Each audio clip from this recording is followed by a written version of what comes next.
देखिए, आज रुद्रपुर नगर निगम की बहुत ही महत्वपूर्ण बैठक थी। उस महत्वपूर्ण बैठक में एक तो माननीय विकास शर्मा जी महापौर के नेतृत्व में जिस प्रकार से नगर निगम लगातार यहाँ विकास कार्य कर रहा है, जनता की समस्याओं के समाधान कर रहा है।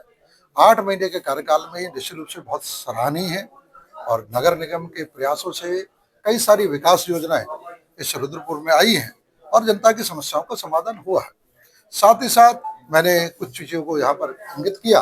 मुझे ध्यान है जब 24 मार्च को पहली यहाँ पर बोर्ड की बैठक हुई थी, उस बोर्ड की बैठक में मैंने प्रस्ताव रखा था, जिस विषय को पिछले मैं 2 साल से कहता चला आ रहा था कि गांधी पार्क एक पार्क के रूप में बनना चाहिए। गांधी पार्क में स्मैकिए, चैन स्नेचर, गंदगी, जानवर रहते थे और पिछले 40-50 साल में कभी वो पार्क के रूप में डेवलप नहीं हुआ।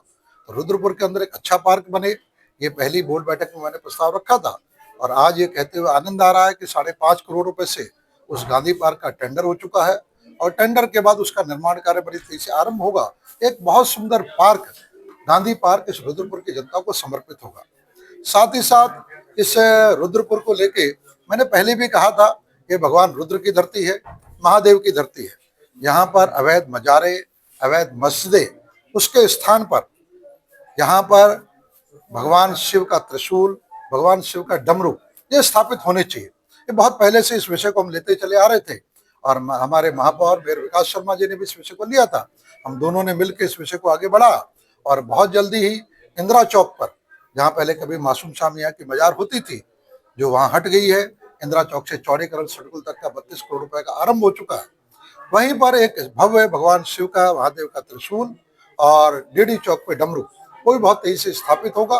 तो निश्चित रूप से रुद्रपुर देवभूमि की संस्कृति के अनुरूप और भगवान रुद्र की धरती, भगवान शिव की धरती उसके रूप बनेगा। इसके अलावा चाहे हमारा इंदिरा चौक से सड़कुल तक का चौड़ीकरण है, जाम समाप्त करना है, चाहे मोदी मैदान में 20 एकड़ में स्टेडियम है, पंचिंग ग्राउंड का कूड़ा समाप्त हो जाना है, 1700 प्रधानमंत्री आवास योजनाओं का हम बहुत जल्दी लोकार्पण करने जा रहे हैं, जनता को देने जा रहे हैं।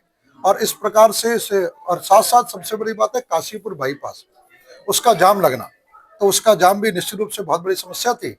मैंने भी पिछले लंबे समय से संकल्प व्यक्त किया था, हमारे महापौर विकास शर्मा जी ने भी कहा, उनका भी ये संकल्प है कि जाम समाप्त होना चाहिए। तो हम सब लोग मिलके काशीपुर बाईपास का निर्माण कार्य भी बहुत जल्दी आरंभ करेंगे, उसका चौड़ीकरण आरंभ होगा और वो जाम भी बहुत तेजी से समाप्त होगा।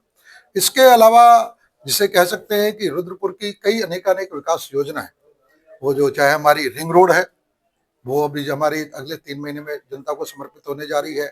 मेडिकल कॉलेज जिसे लगातार माननीय मुख्यमंत्री जी ने 3-4 बार स्वयं भी कोट किया कि माननीय विधायक जी लगातार मेडिकल कॉलेज के लिए परसू कर रहे हैं, तो मेडिकल कॉलेज भी हम 2026 में रुद्रपुर में आरंभ कर देंगे। केंद्रीय विद्यालय भी हम आरंभ करने जा रहे हैं 2026 में। तो ऐसे अनेक विकास योजनाएं नगर निगम के विशेष सहयोग से, साथ ही साथ विकास शर्मा जी का, इन सब में हमारा एक समन्वय यहाँ की रुद्रपुर की जनता के समाधान के लिए, विकास के लिए बहुत उपयोगी और माननीय मुख्यमंत्री जी का आशीर्वाद है। तो आज नगर निगम की बैठक बहुत उपयोगी बैठक थी। मैं पुनः महापौर विकास शर्मा जी को, पूरे बोर्ड को बधाई देता हूँ और रुद्रपुर की जनता के समाधान के। और साथ ही साथ एक विषय और यहाँ पर आया, वो आया कि जितने हमारे पार्षदगण हैं उनके मानदेय का एक जनप्रतिनिधि सुबह से लेकर रात तक पूरी तरीके से जनता के लिए समर्पित रहता है।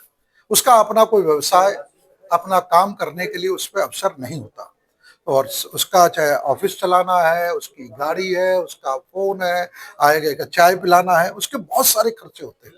तो एक प्रस्ताव यहाँ पर आया कि हमारे जो नगर निगम के जितने पार्षदगण हैं उनका मानदेय तय होना चाहिए। तो मैंने भी महापौर विकास शर्मा जी से कहा है कि वो नगर निगम से एक प्रस्ताव पारित करके दे और नगर निगम से वो प्रस्ताव पारित होगा तो मैं स्वयं उसे विधानसभा में रखूंगा और जिससे कि जो हमारे पार्षदगण हैं जो निरंतर जनता की सेवा में लगे रहते हैं, लेकिन कहीं ना कहीं आर्थिक अभाव के कारण से कई बार उस समस्याओं के समाधान में उन्हें काफी समस्या होती है, तो उनका मानदेय भी हो, इस बात को भी हम अपनी प्रदेश सरकार के सामने विधानसभा में रखेंगे जब नगर निगम जहाँ से प्रस्ताव पारित करके देगा। और निश्चित रूप से रुद्रपुर का नगर निगम एक बहुत ही सक्रिय नगर निगम, समस्याओं के समाधान की तरफ बढ़ने वाला नगर निगम। नए इलाके जुड़े हैं, अभी उसमें हाउस टैक्स तो लागू है ही नहीं, तो उसके लिए जो हमारी आबादी वाली जगह है उस पे मीटर लगने के लिए कोई समस्या नहीं है। अभी लास्ट में अधिकारियों से एक बार इस बात पे आपका जवाब ले लेंगे। वहाँ पर एक और छोटा सा निवेदन था लिमिटेड बेंच होती है